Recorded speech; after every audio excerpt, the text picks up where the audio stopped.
Boa noite a todos. Então vamos aguardar a entrada do Dr. Richard. Hoje na nossa live nós vamos conversar então sobre os direitos da pessoa com câncer e os cuidados principalmente preventivos. Boa noite, Suzana. Boa noite, Tainá. Deixa eu convidar aqui que o Dr. Richard já entrou. Aqui. Dr. Richard é rápido, já entrou em seguida. Vamos ver se deu certo. Boa noite, Dr. Richard, tudo bom? Boa noite, doutora Michele. Tudo ótimo. Boa noite, pessoal que nos acompanha aí, né? É uma satisfação estarmos juntos aí nessa noite de quinta-feira para falarmos um pouquinho sobre saúde e sobre direito, né? Que são Fazer um dois temas bem tratamento entre importantes. esses temas que são tão importantes, né? Principalmente para esse tema em particular, né? Que é o paciente com câncer. É verdade, e muitas coisas ainda, né, doutora, que muita gente não sabe, né? Que são direitos que as mulheres têm, as mulheres com câncer. Muitas vezes até nós médicos ficamos um pouco perdidos, né? Quando a gente fala em tem um câncer e o que fazer, né? A quem recorrer, como fazer. Então, eu achei um tema bem interessante e agradecer você, doutora Michelle, por ter lembrado da gente, né? Para falar um pouquinho mais sobre isso e alertar quem nos acompanha, quem nos segue, quem nos ouve, né? E que sempre tem alguém na família com câncer, tem um familiar, tem um conhecido, né? Então é importante a gente levar a informação. Eu sempre digo que nós médicos e também advogados, que não se vê muita gente fazendo isso, eu vejo que você faz muito isso, que é levar informação para a nossa população. Eu acho que muitas vezes as redes sociais, a televisão acabam desinformando as pessoas ao invés de informar. As pessoas estão carentes de terem notícias boas, de saberem de temas importantes, e nos cabe fazer isso, né? Na verdade, é o que nós estamos nos propondo, né? Até prestar um serviço de utilidade pública hoje aqui, né? Em tratar de esclarecimento. Até quem tiver alguma dúvida pode postar ali, que na medida do possível a gente vai já introduzindo, né, ao tema que nós continuarmos conversando. Mas inicialmente, então, eu gostaria de agradecer, né, o Dr. Richard de ter aceito o convite para conversar. A gente pensou, então, nesse tema levando em consideração o outubro, né, que é o mês de cuidado do câncer de mama, principalmente, mas eu acho que cabe aqui, né, o câncer de forma geral, com os seus cuidados preventivos, né, e em virtude disso, né, conversamos da grande importância sobre o tema e da importância também em abordar, então, publicamente, permitir, deixar, que a live também vai ficar salva, né? Então, deixar esse conhecimento para as pessoas e oportunizar até que questionem, né, algum ponto específico que esteja ao nosso alcance, né, doutor Richard? Mas, se não, a gente se põe à disposição também, depois no direct, né, para esclarecermos, quem sabe, mais algum ponto em específico. Doutor Richard, eu não sei se o senhor gostaria de iniciar, já que nós estamos no Outubro Rosa, mencionando assim os cuidados principais preventivos, né, que essa paciente em particular, né, deve ter, como ela deve, né, se portar, periodicidade, então, né, que esses exames podem e devem ser realizados. Então, como é que o senhor verifica que isso pode acontecer, então, e também, já aproveitando aqui, porque eu sei que daí o senhor já vai emendar na explicação, com relação, assim, se o senhor acredita que as mulheres estão se cuidando o suficiente, já que o senhor é ginecologista, então tem bastante contato, né, com o público feminino, se é o suficiente, se esse cuidado teria que ser maior, se ainda não é o cuidado esperado. Eu sei que o senhor atende também na rede feminina aqui de Orleans, atende na rede feminina de Braço do Norte também. Então tem bastante contato com esse público que nós estamos conversando hoje, né? Qual é a sua opinião sobre isso?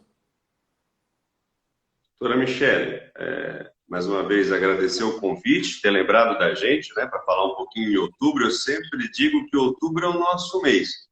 É o mês em que a gente, né, vocês vão ver nós falando muito nas redes sociais, na rádio, em todos os meios de comunicação, porque é o mês em que nós temos, sim, que trabalhar maçantemente a questão da saúde feminina, né? Tem o Setembro Amarelo, tem o Novembro Azul, mas nada é tão importante quanto o Outubro Rosa. Eu sempre falo dessa figura importante que é a mulher em todo o nosso cenário social, nosso cenário familiar, que a mulher é o centro de tudo, né? A mulher cuida dos filhos, cuida do marido, cuida de casa, cuida do trabalho, mas muitas vezes ela deixa de cuidar dela mesma. Não é verdade? Muitas vezes ela deixa a saúde dela de lado. E é por isso que a gente vem falar para você, minha amiga, que me acompanha aí, e me ouve, e me escuta, e me olha, para tirar um tempinho mínimo para esse mês fazer o preventivo e fazer o exame de mamografia, né? São exames essenciais. Não é à toa que a mulher vive hoje, em média, 8 a 10 anos a mais que os homens, né? Porque as mulheres se cuidam mais, né? A partir do momento que a menina começa a menstruar, a mãe já pega pela mãozinha e leva no ginecologista. E a partir dali, todos os anos ela vai fazer os exames. Então, isso é importante. E quando a gente fala em prevenção, é porque são dois tipos, principalmente o câncer de colo do útero e o câncer de mama, que são dois tipos de câncer que estão altamente preveníveis. É por isso que a gente bate nessa questão. Porque se diagnosticados precocemente, chegam a 95, 97% de taxa de cura. Então é muito alto comparado a outros tipos de câncer, como o câncer do intestino, né, o câncer coloretal. Esses dois tipos de câncer se tornam muito mais tratáveis se diagnosticados precocemente, né? E a gente vai falar aqui do câncer de mama, que é o câncer que mais acomete as mulheres na atualidade, né? Ela acomete no Brasil uma média de 60 a 70 mil mulheres todos os anos, né? Então é muito. Pensa aí, 3 municípios de Orleans sendo acometidos só de mulheres pelo câncer de mama. E ele acaba matando cerca de 20 mil mulheres todos os anos no nosso país. Então, assim, nós estamos deixando passar alguma coisa, né? Nós estamos rastreando de forma errada. As mulheres estão deixando de cumprir muitas vezes o seu papel, de tirar aquele tempinho, e aí vem mil e uma desculpas, né? Vem um monte de coisa, porque hoje eu não posso, porque eu vou amanhã, e o amanhã vai, e nós já estamos aí dia 15 de outubro, passou o ano, né? E a gente não viu passar. E é assim, e passa um mês, passa um ano, passam 2 anos, 5, 10. Então, minha amiga, cuide-se, porque a gente só pode cuidar dos outros quando a gente está bem, né? No momento que a gente não está bem, a gente não consegue cuidar dos outros. Não é verdade? Então, tire esse tempinho para cuidar da sua saúde. Mas, doutor, que exame que eu tenho que fazer para saber do câncer de mama? Todas as mulheres, a partir dos 40 anos, devem começar a fazer a mamografia. Esse é o principal exame para rastreio de câncer de mama, né? E a partir de ali, todos os anos, essa mulher vai fazer o exame da mamografia. Todos os anos. E, doutor Richard, o autoexame, né? Muitas de vocês já ouviram falar do autoexame? Como é que eu faço? Como é que eu não faço? Quando eu devo fazer o autoexame? Isso é importante. Eu sempre digo, doutora Michele, que a mulher tem que se conhecer. Ela tem que conhecer o seu corpo. Ela tem que se olhar na frente do espelho. Ela tem que tocar as suas mamas. Ela tem que olhar se tem alguma coisa de diferente. Se emagreceu, se engordou, se está bonita, se não está. Ela tem que se olhar, né? Porque a melhor pessoa para conhecer o corpo da mulher é ela mesma. Na verdade, não é o marido, não é o médico, não é ninguém, é a própria mulher que tem que conhecer seu corpo. Então, de 3 a 5 dias depois da menstruação, essa mulher vai tocar as mamas. Não adianta ser no período menstrual, porque no período menstrual a mama ela fica mais túrgida, ela fica mais cheia, fica mais inchada, né? Muitas de vocês devem notar que no período menstrual vocês têm uma sensibilidade maior nas mamas, né? Ela fica mais dolorida. Então tem que ser depois da menstruação, em que a mama está mais flácida e fica melhor de identificar algum nódulo ou alguma alteração. O que tu vai procurar? Nodulação, sim, ver se tem alguma coisa palpável, mas também alteração na pele, a pele fica mais avermelhada, tipo uma casca de laranja, assimetria mamária, uma mama crescendo mais que a outra, né? Eversão do mamilo. O que é isso, doutor?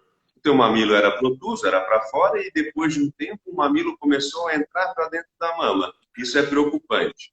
Ah, doutor, mas eu tenho um mamilo que é para dentro, e sempre foi assim. Não precisa se preocupar. Isso é normal e pode acontecer, tá? Agora, sim, se era para fora e começou a ir para dentro, tem que se preocupar. Sempre olhar também a questão das axilas, ver se não tem nenhuma nodulação nas axilas, que o câncer de mama também pode se mostrar dessa forma. E muita gente me pergunta, doutor, como se forma um câncer? Né? Como que um câncer gera dentro da gente? Eu sempre digo que o câncer é como se fosse uma laranja. Tu pensa numa cesta de laranja, ela cheia de laranjas sadias, laranjas bonitas, que são as nossas células. Em determinado momento, tu coloca uma laranja podre no meio daquelas laranjas. O que que acontece com o passar do tempo? Todas as outras laranjas começam a apodrecer, né? E com câncer é a mesma coisa. Tem uma célula ruim, ela vai lá, encosta na outra célula, na outra, e vai fazendo esse efeito de cascata, e vai proliferando, e dá o que a gente chama de metástase, né? Ele envia a outros órgãos aquelas células ruins. E aí que vem o problema, né? Porque muitas vezes, quando é diagnosticado que está só numa laranja, só numa célula, só num local, é fácil de tratar. Mas quando já se espalha, e o câncer de mama, quando ele se espalha, ele vai para o fígado, vai para o osso, vai para o cérebro, aí já se torna mais complicado, diminui muito a sobrevida. Então a senhora tem que palpar as suas mamas, e a senhora tem que, a partir dos 40 anos, começar a fazer a mamografia. E a partir dali, todos os anos, fazer esse exame. Doutor, tem caso de câncer de mama na família? O câncer de mama, meus amigos, ele é predominantemente genético. Ele tem um fator genético muito importante. Então, se tu tens parentes de primeiro grau, tia, irmã, mãe que tiveram câncer de mama, fique atenta. Tem que acender um sinalzinho amarelo aqui, pois a senhora vai ter que estar se cuidando muito mais. A senhora vai ter que estar muito mais atenta. Por exemplo, se a sua parente teve câncer de mama lá com 47 anos, a senhora vai começar a fazer o rastreio 10 anos antes que ela, a partir dos 37. Ah, se ela teve com 43, a senhora vai começar lá com 33. Então, isso é importante. Tem um pouquinho de diferença aí para essas mulheres que têm histórico familiar. Com relação a... até interessante ali a menção que você fez com relação a doença inicial, né, que tem que ser cuidada. Daí eu vou puxar um pouquinho aqui até para dar um momento de respiração para a senhora. Em relação ao auxílio-doença, né, que pode ser utilizado nesse momento. Eu tenho alguns clientes, assim, que passam por tratamento, né, de câncer e até mesmo, infelizmente, né, chegam ao o ápice de ter que se aposentar, então, por invalidez, levando em consideração, né? Por exemplo, eu tenho uma senhora que foi minha cliente, foi porque ela não tá bem, graças a Deus, só porque tem sequelas, né, do câncer que ela teve. Ela tem aquele câncer que não é necessariamente o câncer de mama e de colo de útero, mas nasce, eu não vou saber explicar direito a parte técnica, doutor Richard, qualquer coisa o senhor ajuda. Mas ele nasce, então, e ele faz coágulos, assim, na pele, né, da pessoa, por todo o corpo, principalmente nos braços e nas pernas. Então, isso sazonalmente, ela faz o tratamento, consegue, né, tratar e vai melhorando, só que sazonalmente isso volta, né, e causa muitas dores, inchaços nos membros. Então, A gente conseguiu, então, a prorrogação desse auxílio-doença por alguns anos, inclusive, porque até mesmo não só a perícia do INSS, mas a perícia judicial, esse é um caso até bem interessante. A perícia judicial teve muita resistência em aposentá-la, justamente por essa sazonalidade do câncer, que já retornou por 3 vezes, eu sei porque ela é minha cliente aqui há muitos anos, então já retornou 3 vezes, né, o câncer nela. E ela conseguiu, né, fazer esse tratamento, mas por atestados médicos e tudo mais, a gente comprovou então que ela sente dores muito fortes, porque é tipo uma gigantíase. Eles utilizam a expressão de que nasce bolas assim, né, em todo o corpo e causa então, além da dor, o câncer em si, né, que a gente já sabe todos os malefícios, né, que ele causa para o sistema imunológico e tudo mais, né? Então, ela persistiu no auxílio-doença. Então, essa minha cliente em particular, ela não era uma cliente, porque quando você está trabalhando, você fica os primeiros 15 dias pela empresa e a partir do 16º dia, então, você vai se afastar. A gente continua chamando de auxílio-doença, mas com a reforma da Previdência, na verdade, agora é benefício por incapacidade total temporária, tá? Então, se vocês escutarem um nomezinho diferenciado, é porque o auxílio doença trocou de nome agora no último dia 19 de novembro agora de 2019. 13 de novembro de 2019. E a aposentadoria por invalidez, então, que essa senhora, né, a gente pleiteou judicialmente, depois de uns 5 anos, mais ou menos, brigando em 2 processos, porque findou um, né, e a gente comprovou que ela realmente teve a progressão da doença, infelizmente, e no segundo processo, então, ela foi aposentada por invalidez, que agora é benefício por incapacidade total e permanente para o trabalho. E, além dessa, eu tive outros clientes, mas que não foi necessariamente obrigatório a aposentadoria. Então, passaram por um período de tratamento, ficaram afastados, então, do trabalho, né, no auxílio-doença, e, posteriormente, tiveram alguns tipos de restrições, porque depende, né, o câncer, o local, como o mesmo doutor já estava mencionando, no câncer de mama, eu já tive aqui no escritório também a situação de a mulher ter que fazer, então, remover, no caso, a mama, né? Não sei exatamente, até depois o doutor a gente pode explicar essa parte técnica, né? Como é que funciona, quando é necessário esse procedimento. E daí, em virtude disso, eu acho que fica, né? Além da parte estética em si, que depois eu vou comentar um pouquinho também, com relação à possibilidade, tanto no SUS quanto nos planos de saúde, de fazer, né, novamente essa reconstrução da mama. Então, essa situação necessariamente de legalmente, né, que às vezes eles têm essa resistência por dizer que seria só estética, mas isso já é reconhecido, inclusive, pelo Sistema Único de Saúde, né? Então, é muito importante levantarmos, então, esses assuntos, esses temas, para que as pessoas, então, se motivem, né? A gente já sabe que não precisa de muita motivação, que só a saúde já é motivação suficiente. Mas sempre precisa de um incentivo, né? Para que tomem um cuidado diferenciado, tanto no aspecto de saúde, para procurar um especialista, ginecologista, né? Que possa dar essas orientações, se tiver, né? Sentindo algum sintoma, ou mesmo para fazer os exames preventivos. Bem como, se você estiver passando por um tipo de problema desse, a recomendação também é procurar um advogado de sua confiança, porque a gente sabe, assim, na prática, da resistência, infelizmente, né? Que às vezes, por muitas das situações, quando não está naquele período necessariamente de manifestação da doença, quando essa doença que fica lá depois em 6 meses, né, de 6 meses fazendo o tratamento, ou mesmo alguma sequela, né, que possa vir a ocasionar para essa pessoa. Então, essa comprovação posterior, às vezes, ela é um pouco trabalhosa, assim, para levar à tona, assim, necessariamente, e fazer com que essa pessoa efetivamente tenha esse direito. Até mesmo, se for o caso, um outro tipo de benefício, né? Pessoas até que não contribuíram, por exemplo, que essa é uma pergunta que eu recebo muito recorrente, pessoas que não tenham feito contribuição pelo INSS, se teriam direito a essa situação.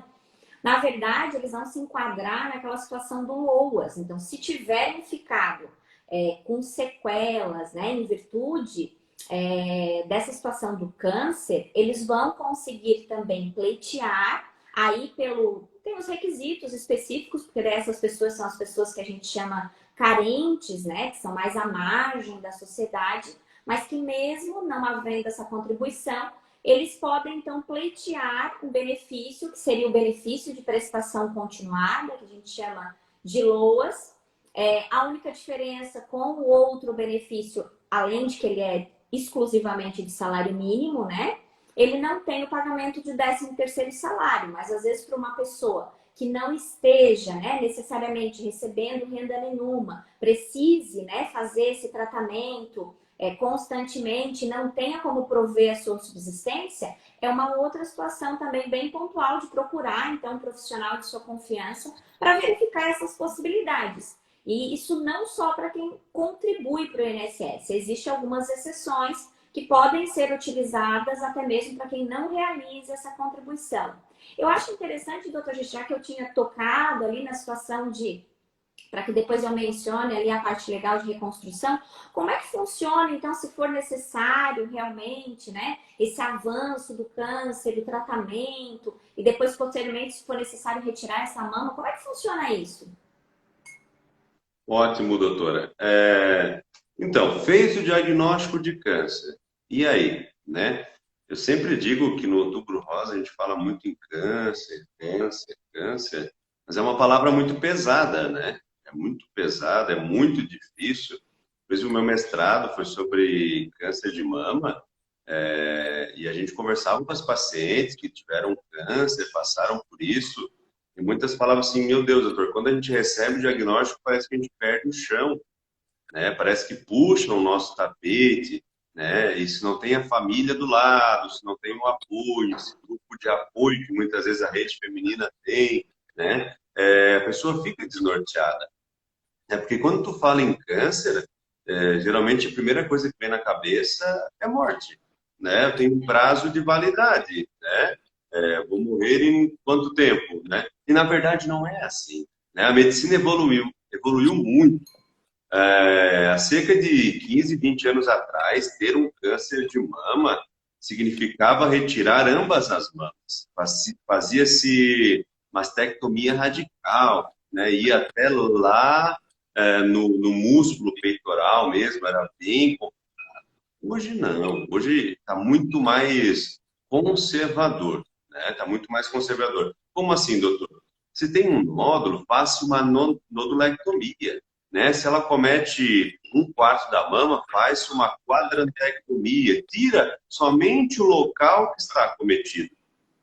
Doutor, tem alguns casos que precisam fazer mastectomia? Sim, tem alguns casos que precisam, são os casos mais avançados. Muitas vezes tem a axila já que está comprometida, né? E quando a gente fala em câncer de mama, avaliar a axila é muito importante, porque é uma doença que faz muita metástase, ela vai muito para a axila. Tem aqui os linfonodos, os gânglios, em que esse câncer drena muito para aquela região das axilas. Tanto é que a gente sempre aborda as axilas dessa paciente. Enfim, mexeu na mama, essa paciente pode ter sequelas importantes, como dor crônica, tá? Ela pode ter dor crônica. Uma muito comum, pessoal, que acontece é o linfedema, o braço fica muito inchado, né? Eu já atendi pacientes que foram operadas para câncer de mama, faxineiras, professoras que usam muito os braços, né? Que não conseguiam mais mexer o braço direito, tinham muita dor, e muitas vezes a gente encaminha para o benefício e acabam sendo cortadas ou deixado de lado, não sendo, vamos dizer assim, eu vou usar esse termo porque eu como médico, acho que é negligenciado o sintoma do paciente. E aí eu já vou entrar com uma pergunta para você, doutora Michele.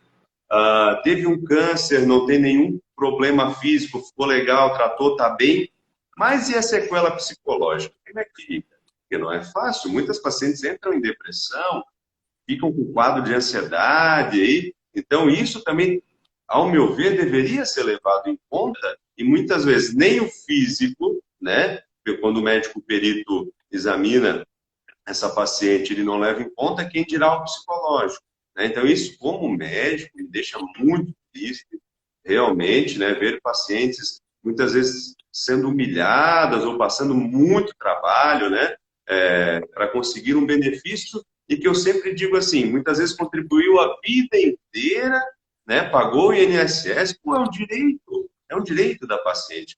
Então, doutora Michele, assim, a senhora que tem essa vivência prática, né, a gente acompanha bastante seu trabalho, há uma dificuldade para essas pacientes conseguirem o direito? Como funciona a parte legal para as pacientes conseguirem esse benefício?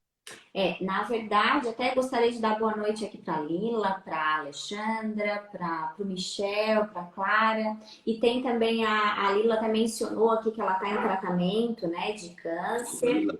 Leidiane. Deixar um abração para a Lila aí, amigona nossa, né? A gente tem bastante conhecimento. Fiz o parto da filha dela, né? Tem um neto bem lindo, então deixar um abração. E a Lila é uma guerreira. A Lila é uma guerreira e apenas mais um obstáculo, Lila, para a gente passar bem, passar firme e não baixar a cabeça, né? Vamos passar por essa juntos, sem dúvida nenhuma. Concordo, concordo. Eu acho que uma das situações é o que o doutor gente mencionou, que tem tratamento, a medicina evoluiu bastante e que a gente vê, né? Eu tenho várias colegas, inclusive colegas de trabalho, advogadas, que já passaram por essa situação. Hoje em dia, né, estão normalizando o seu convívio, sua vida, sua rotina, retornaram, né, 100% à sua rotina. Então, faço votos que isso, de forma geral, aconteça e tenho certeza que vai acontecer com você também.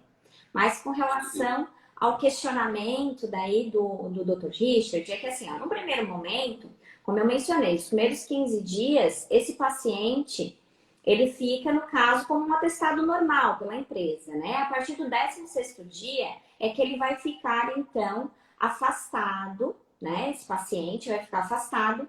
E que eu percebo assim na prática, que nesse primeiro momento, quando é diagnosticado o câncer, que inicia o tratamento, que a gente sabe que é a fase mais delicada assim do procedimento, né?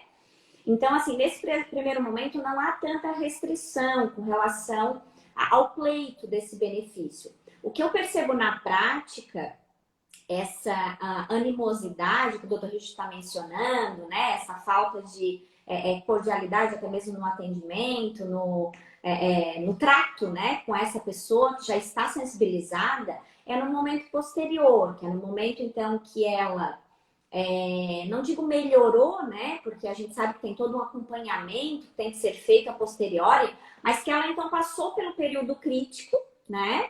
E está no período de acompanhamento, que a gente sabe que eu tenho alguns clientes aqui, essa que eu mencionei, por exemplo, foi uma situação dessa, porque enquanto ela estava nesse acompanhamento, que ela dizia que tinha dores, mas que visualmente, no caso dessa cliente particular, visualmente não se podia verificar nada. Então, quem tinha a especialidade, que poderia verificar essa situação, era o médico dela, que daí, né, prescrevia e mencionava toda essa situação. Daí da dificuldade que nós tivemos, então, em aposentá-la efetivamente, sabe? Porque por várias vezes o câncer estava retornando, né? E ela não conseguia, então, restabelecer o seu convívio de vida normal, porque justamente, eu não sei exatamente como funciona, mas assim, como esse câncer, enfim, crescia nas mãos, nos braços, e ele acabava afetando os nervos, as articulações dela, e ela sentia muitas dores. E isso, inclusive, é comprovado tecnicamente, né? O médico dela prescrevia e mencionava, a gente argumentava, mas houve uma demora significativa para a concessão desse benefício. E a gente só conseguiu realmente na justiça. O INSS realmente indeferiu por várias vezes o benefício para essa senhora. E só judicialmente, então, que a gente conseguiu, pleiteou, né? E conseguiu, então, aposentá-la. Hoje ela encontra-se aposentada, está fazendo tratamento ainda. Às vezes eu ainda tenho contato com ela, apesar de que ela já está aposentada. Mas como ficou muitos anos, né? O senhor deve ter essa realidade também no seu consultório. Eles ficam muitos anos como nossos clientes e acabam virando amigos, né? Então a gente encontra, conversa, pergunta como é que tá, né? Isso faz parte, até eu acho que um pouco da gente aqui de cidade pequena também a gente faz isso ainda, né? Temos esse privilégio, digamos assim, de um convívio Isso um pouco faz mais parte, próximo, né?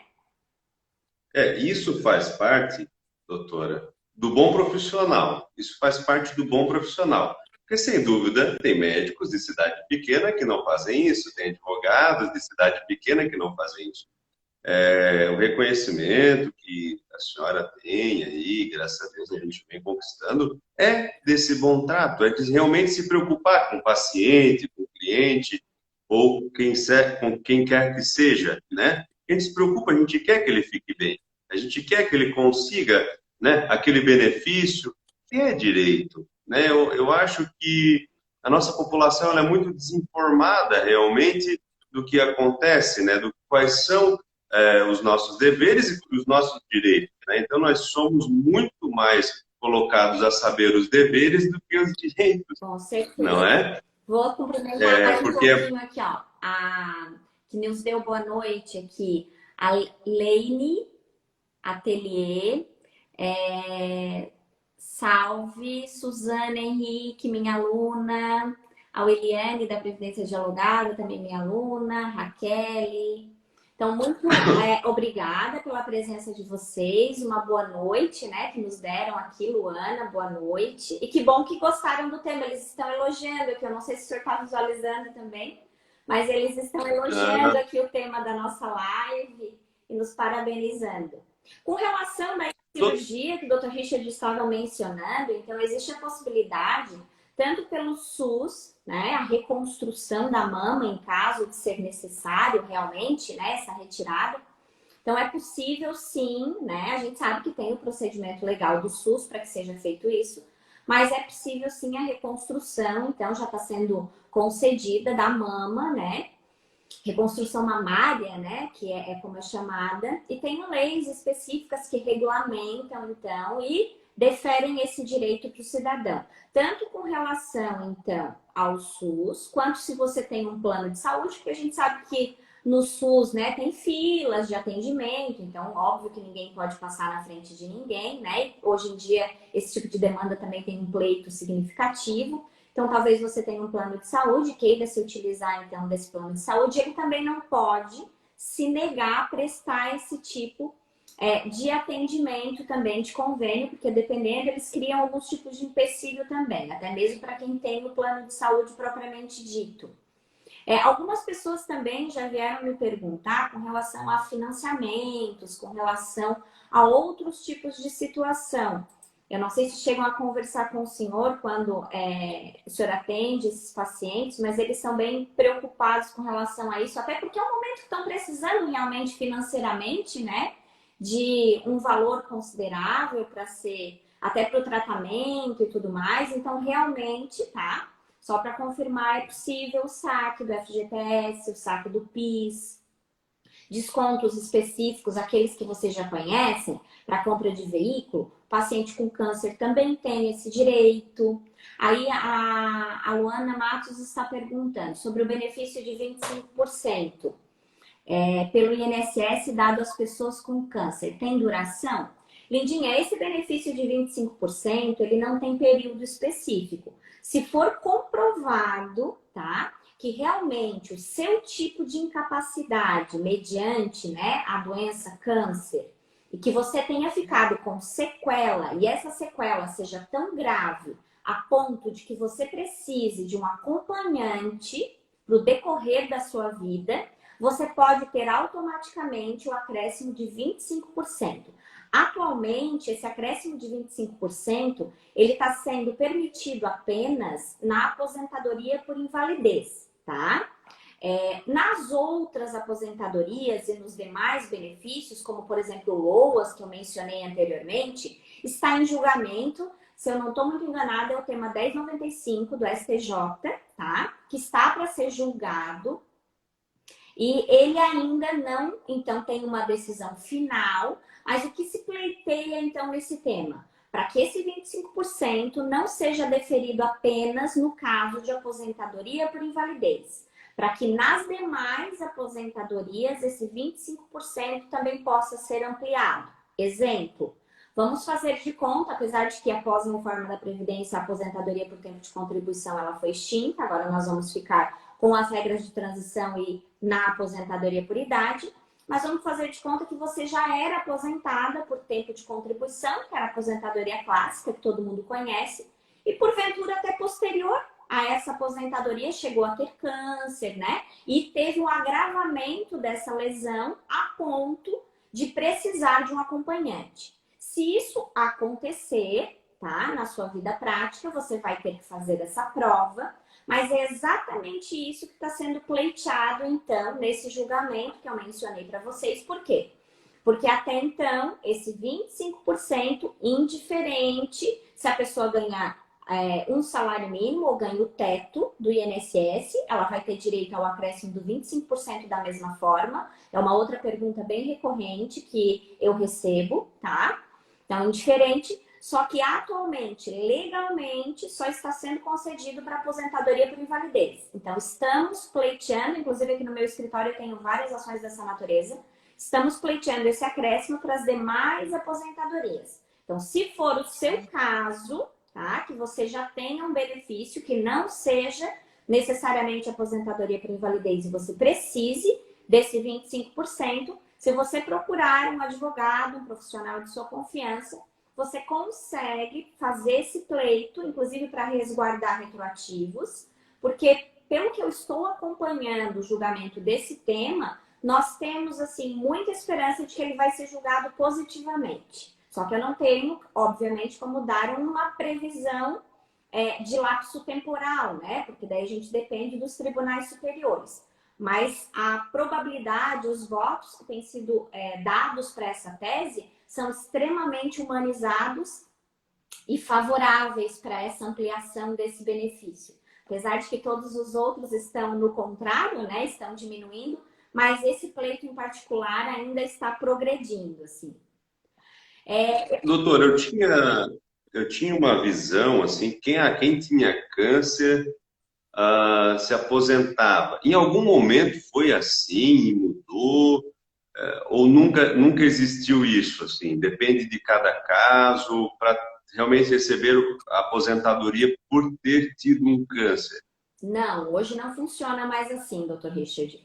Na verdade, porque justamente nós temos esse quadro, vários quadros, né? Que bom, nós nem ficamos tristes com isso, né? De melhora com relação ao tratamento do câncer, né?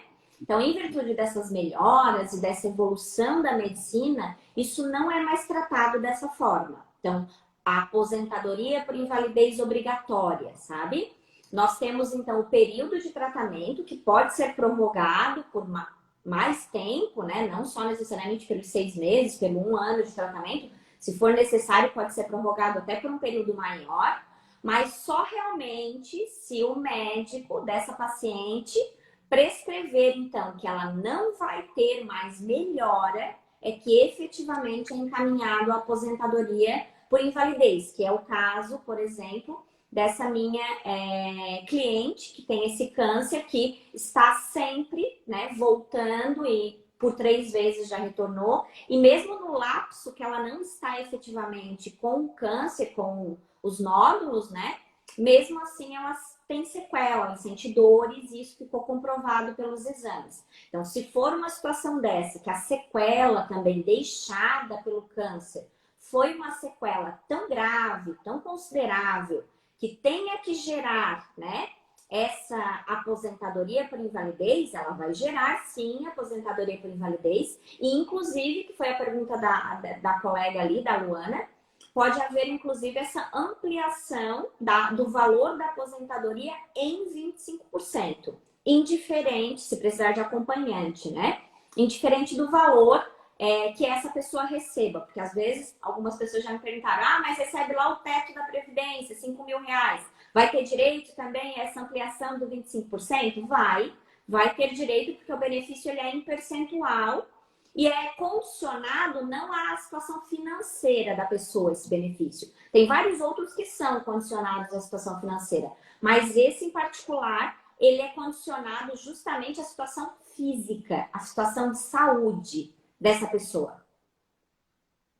Até porque, quando a gente fala em cura de um câncer, qualquer que seja o tipo de câncer, nós estamos falando em 5 anos de acompanhamento, né? Então, essa paciente, ela volta a cada 6 meses, fazer uma bateria de exames, ser acompanhada, né? Tem todo um cuidado para ver se não recorreu, ver se não voltou.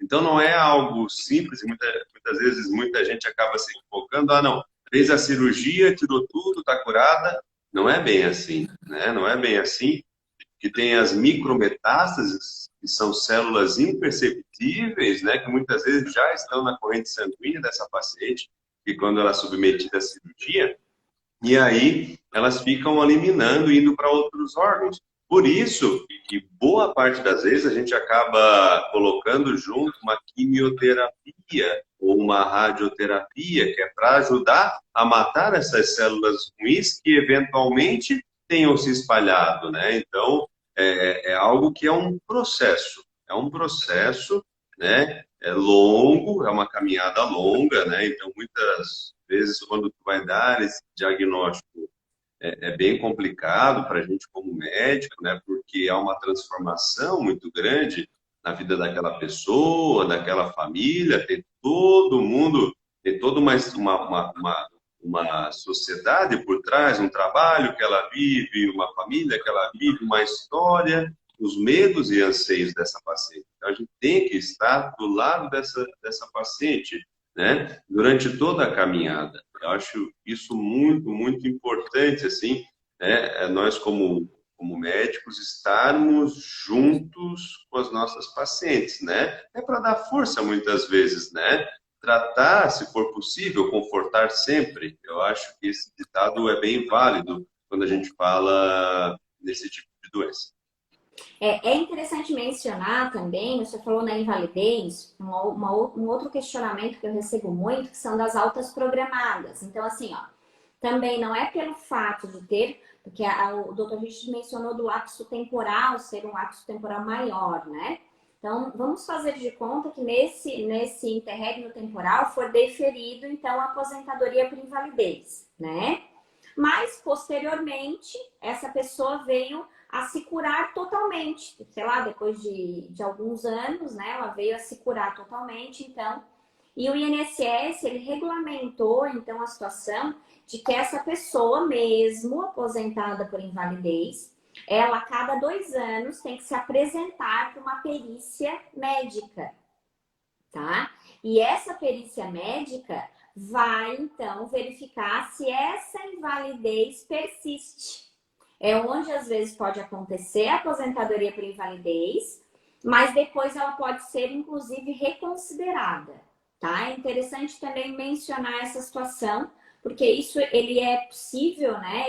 Essa revisão com relação à alta programada, necessariamente, né? A situação lá que muitas pessoas passaram agora, em situação da pandemia, agora eles pararam de fazer essa fiscalização por causa do contato físico, as agências do INSS também que estão fechadas, mas até o final do ano passado, então, foram concedidas muitas altas, né? Em virtude justamente dessa verificação a cada 2 anos, né? Dessa revisão, então, necessariamente dessa aposentadoria por invalidez, do próprio auxílio-doença. Então, às vezes as pessoas pensam que se aposentaram por... Eu tinha cliente aqui aposentado por invalidez há 5 anos. E eles simplesmente deram alta, colocaram lá o período proporcional, né? Que a gente sabe que tem aquela gradativa de recebimentos, mas que deram alta para a pessoa e que a pessoa me procurou desesperada, obviamente, né? Que não consegue nem se inserir no mercado de trabalho, dependendo da quantidade de anos aposentado. Eu tinha gente há 8 anos aqui aposentada, então não consegue nem se reinserir, senhores e senhoras, não conseguem nem se reinserir no mercado de trabalho. Então, nós estamos pleiteando novamente, mediante, inclusive, exames médicos e tudo mais, pleiteando judicialmente novamente esses benefícios. E esse pente fino, infelizmente, o INSS nem iniciou suas atividades, mas já anunciou o pente fino, sabe? Eles nem abriram as portas efetivamente para fazer as perícias de forma decente no cidadão, porque por enquanto está sendo por atestados, né, que são só observados. Então, nem isso fizeram ainda, estão prorrogando ad eternum, mas já divulgaram que quando do retorno, a primeira atitude vai ser o pente fino. A impressão que dá que vai ser isso vai ser feito antes das perícias até. A gente sabe que não pode, mas eles gostariam, assim, pelos anúncios que andam fazendo. Tem uma É, pergunta aqui para o senhor, doutor Regina. Não sei se o senhor consegue visualizar. Quer que eu leia? pode ler, por favor. Doutor, o uso contínuo oral para câncer de mama pode prejudicar o corpo da mulher a longo prazo? Isso, geralmente, depois que a mulher trata, ela continua tomando um comprimidinho, e a gente tem que cuidar e acompanhar principalmente a questão do útero, viu, Ali? Fazer com que uma camadinha interna do útero, chamada endométrio, acabe se proliferando. E é muito comum pacientes em tratamento de câncer de mama terem sangramento vaginal, mesmo depois da menopausa. Já está na menopausa, já não menstrua mais, e pode acontecer com que ela volte a sangrar por interferência dessa medicação, tá? Que a gente não se preocupa muito, apenas acompanha essa paciente, né? Porque isso pode acontecer. É principalmente isso. Fora isso, o resto bem tranquilo, claro, salvo a potência da medicação, que pode dar enjoo, pode dar náusea, né? Mas prejudicar efetivamente é mais a questão do endométrio mesmo. Uma outra coisa que é bem importante é que, assim, a partir do diagnóstico de câncer de mama, tem uma lei dos 60 dias, né? Que essa mulher, a partir do diagnóstico, em até 60 dias, ela já tem que estar recebendo o tratamento para o câncer, independente de que tipo de câncer de mama. Então, assim, lei dos 60 dias, mesmo é uma lei do Sistema Único de Saúde, né? Então, doutor, está demorando, não sei o quê, 60 dias a senhora já tem que começar o tratamento para o câncer de mama. Doutor, está passando, procura um advogado, né? Porque isso é um direito, não é, doutora Alexandre? Sim, claro. Porque muitas vezes, por desconhecimento, né? As pessoas vão sendo levadas, encaminhada para um lado, encaminhada para o outro, e na verdade não. Tem centros hoje, tem o NACOM, né? Tem uma série de centros aqui, Florianópolis, Criciúma, Tubarão, que tratam do câncer aqui na nossa região. Então, não dá para ficar sendo jogada de um lado para o outro. Tem que se iniciar esse tratamento quanto antes, melhor. Fez lá, e outra coisa bem importante também, que é por direito da mulher hoje a reconstrução da mama, né? Porque, querendo ou não, é considerado uma mutilação. A mama ainda ela é considerada um órgão sexual feminino, né? Da feminilidade dessa mulher. Então, você acaba tirando essa mama, muitas vezes o efeito psicológico é muito grande nessa mulher. Então, você, minha amiga, teve ou conhece alguém que tem câncer de mama, orienta, leva essa informação de que ela realmente tem o direito de ter a reconstrução, mesmo que pelo SUS. E geralmente é feito da seguinte forma, é feita a cirurgia, vamos supor que tirou a mama, coloca-se um expansor, que é como se fosse uma bolsinha de gel ali, para fazer com que essa pele tenha mais elasticidade e, posteriormente, coloca-se ali a prótese mamária. Tá? Então, essa mulher já não está mais sendo tão prejudicada como era antigamente, que ficava-se assim, né? E ela era largada com essa mutilação. Hoje, não. É um direito da mulher, com câncer de mama, receber a reconstrução, seja pelo SUS, seja por planos de saúde, como a doutora falou, que muitas vezes eles acabam colocando barreiras, empecilhos, para tentar afastar a mulher desse direito que é adquirido. Então, a gente tem que saber, tem que orientar, tem que falar, porque a mulher, os familiares, os conhecidos, tem que sim ir atrás e ver como fica para essa mulher conseguir a reconstrução mamária.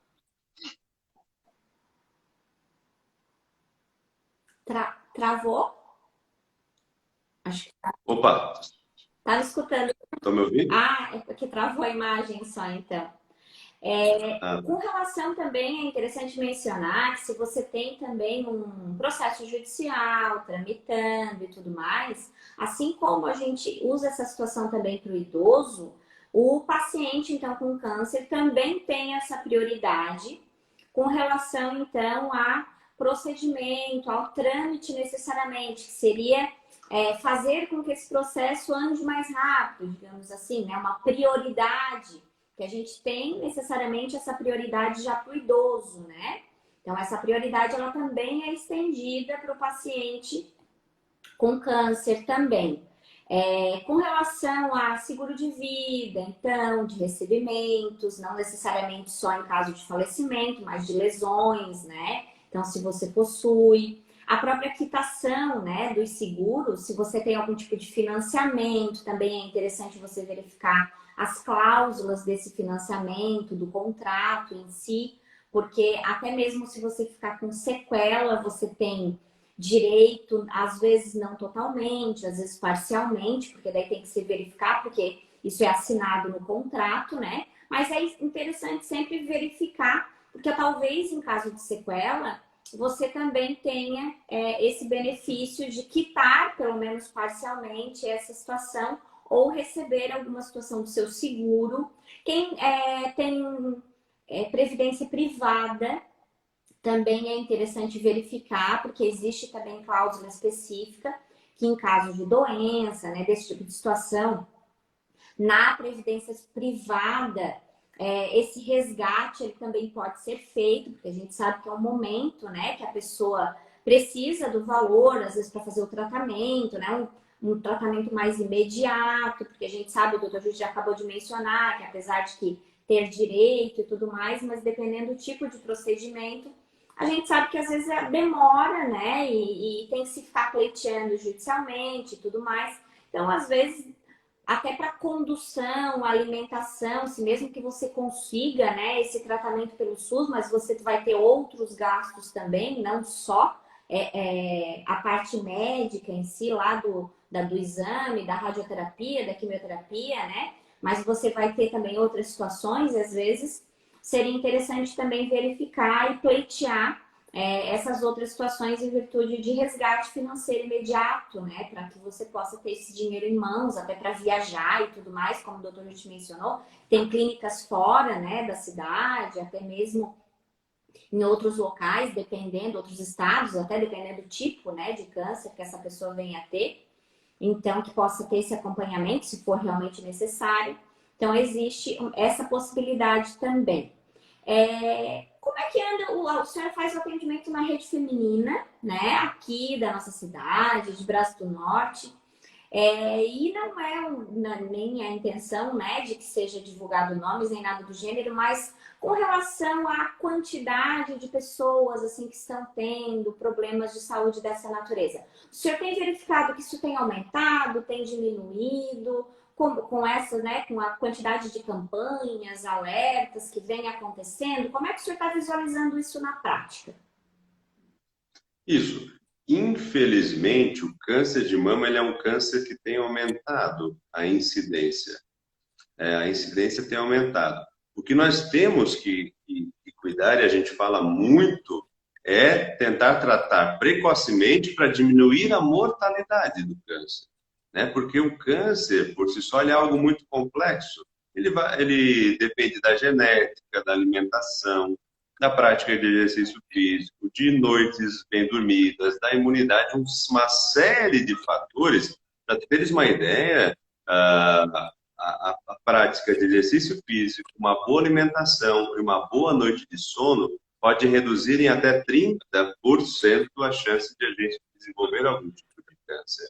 Né? Então, acaba associando tudo isso, aumenta muito o número, porque a gente tem dormido mal, a gente tem se estressado, a gente tem se alimentado mal, esquecido de fazer atividade física nessa correria do dia a dia. Então, por isso que os níveis de câncer, ultimamente, têm feito isso, têm aumentado, né? E a pandemia trouxe algo muito preocupante, que os números de mulheres que fizeram seus exames preventivos, tanto o preventivo Papa Nicolau quanto a mamografia, diminuiu com a pandemia. Tanto é que tem até uma campanha da Sociedade Brasileira de Mastologia rolando aí na internet para incentivar as mulheres a voltarem a fazer seus exames. É o que eu sempre digo, nós estamos vivendo naquela, depois que passar a pandemia, mas a gente não sabe quanto tempo ela vai durar. Né? Eu, como médico, achei que agora em outubro já estaria tudo resolvido, já estaria tudo mais tranquilo, mas não, ela está aí e parece que até a questão de vacina parou de se falar um pouco, então isso me preocupa. Né? Então, nós temos sim que agir agora, minhas amigas, meus amigos. Nós temos sim que fazer agora os nossos exames, nós temos que cuidar da nossa saúde agora. Pois a pandemia vai passar, uma hora ela vai passar. Mas essas doenças, elas duram muito mais que uma pandemia. Então, você que está me ouvindo, fala para tua comadre, fale para tua amiga, fala para tua mãe, fala para tua tia, espalha isso. Você já coletou teu preventivo? Você já fez a sua mamografia? Você já foi no ginecologista? É o médico que tem que ir uma vez por ano, no mínimo uma vez por ano no ginecologista, para ver se está tudo ok, né? Para fazer uma revisão, para ver se está tudo em ordem, tudo em dia. Por isso que a mulher vive mais que o homem. Por isso que a gente vê muito mais viúva do que viúva. Porque as mulheres se cuidam, não é? Tu vai no clube de idosos e a mulher dançando com mulher, né? Porque os maridos já morreram. Então, a gente tem que continuar batendo muito na tecla da saúde da mulher. Nós temos muito, sim, e dependemos das mulheres, né? Então, a gente tem que cuidar. Se você é homem que está acompanhando a nossa live, pergunta para tua mulher se ela já fez os exames, cobra dela, marca um médico para ela. É dessa forma que a gente cuida, né? Quem se ama se cuida e quem ama cuida também do próximo. Quem não tem tempo para cuidar da sua saúde, vai ter que tirar tempo para cuidar da sua doença. Sim, infelizmente, né, doutor Richard? Nós estamos aqui com 3 minutinhos, doutor Richard. Então, eu gostaria que o senhor, se tiver algumas considerações, né, as últimas considerações para fazer, então pode ficar à vontade. Nós temos um tempo agora sucinto. Tá. Doutora Michele, eu quero agradecer mais uma vez o convite, falar que eu estou sempre disponível quando é para colocar boas informações, quando é para orientar a nossa gente e falar de coisas úteis, de coisas proveitosas, pode contar com a gente, né? Agradecer sempre o convite e me colocar à ordem e à disposição. Deixar um forte abraço a quem nos acompanhou, né? Que tenham uma excelente noite, um excelente final de semana e fiquem todos com Deus. Eu gostaria também de agradecer que o Dr. Richard é a nossa segunda live já, né, Dr. Richard? Que nós falamos inicialmente do Covid, né? E agora nós estamos falando de outro tema também muito importante para a população. Então, agradeço a parceria, o Dr. Richard sempre muito disposto, muito pronto a auxiliar, né? Muito comunicativo, a gente já sabe que ele é palestrante também, então tem uma facilidade, né, de esclarecer também as pessoas. Então, muito obrigada pelos esclarecimentos, muito obrigada a todas as pessoas que nos acompanharam, nos prestigiaram na noite de hoje. Se quiserem indicar, pessoal, essa live, eu vou deixar salva no feed, até porque o aspecto dela realmente é informativo. Então, se quiserem indicar ela para um colega, para um conhecido que tenha, né, a necessidade de ouvir essas informações, é só depois fazer a remessa dela que ela vai ficar, então, salva. Novamente, uma boa noite e muito obrigada, Dr. Richard. Tudo de bom! Trabalhando Tchau, ainda, um abraço. Jaleco, tudo, tá ali trabalhando. O doutor Richard para a noite lá trabalhando. Só eu e ele, nunca vi pessoa trabalhar tanto. É verdade, é verdade. Muito bom. Tchau, pessoal. Tchau.